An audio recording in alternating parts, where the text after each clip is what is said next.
ফলহারিণী কালী পুজো কেন?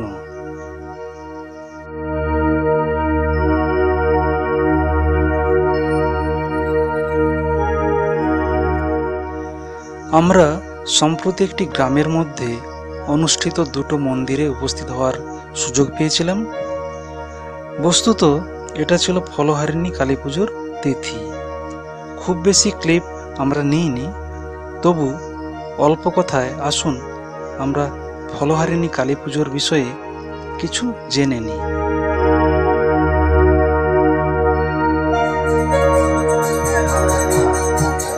প্রতিটি বাংলা বছরের জ্যৈষ্ঠ মাসের সাবিত্রী চতুর্দশী তিথিতে ফলহারিণী কালী পুজো অনুষ্ঠিত হয়।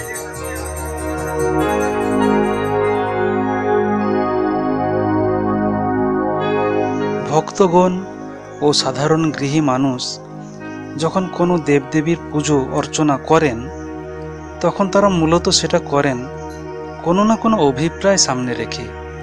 অর্থাৎ সহজভাবে বললে যেটাকে বলা যায় ফল লাভের কামনায় পুজো।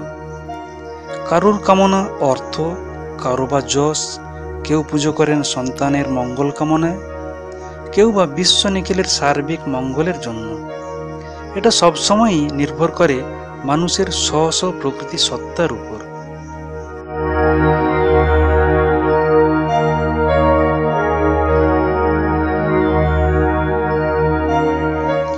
মূল বিষয়টা হলো ফল কামনায় পুজো, পরিশেষে ফলের প্রাপ্তি।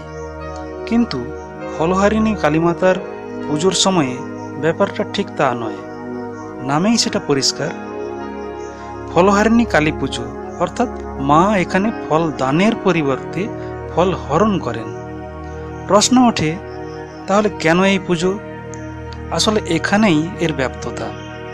যে কোনো ধর্মীয় বা আধ্যাত্মিক বিষয় নিয়ে চটুল ও সহজবোধ্য ভাষায় তার অন্তরের গূঢ় রহস্য ব্যাখ্যা করে ফেলার প্রয়াস করা নেহাতি অমূলক ও অনেকাংশেই পণ্ডশ্রম।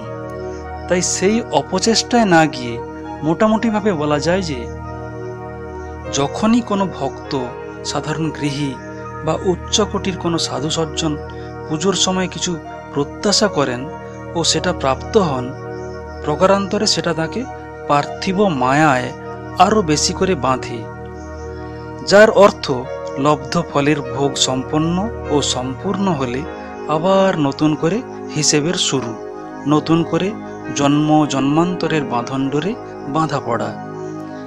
এই ফলহারিণী কালী মায়ের পুজোর মূল উদ্দেশ্যটাও ওখানেই আলোকপাত করে। মা যখন সন্তানের জীবনের সমস্ত কিছু প্রাপ্ত ফল, সে ইতিবাচক বা নেতিবাচক যাই হোক, হরণ করেন, তার অর্থ সমস্ত মায়ার বন্ধন থেকে মুক্ত হয়ে মোক্ষ লাভের দিকে অগ্রসর হতে পারে কামনা পীড়িত দেহী মানব। অর্থাৎ কোনো ফল আর অবশিষ্ট নেই, মানে তার ভোগের বন্ধনও নেই, অতএব ফিরে ফিরে আর আশাও নেই। এই হলো ফলহারিণী কালী মায়ের পুজোর মূল প্রতিপাদ্য। Thank you everybody, see you again on our next video.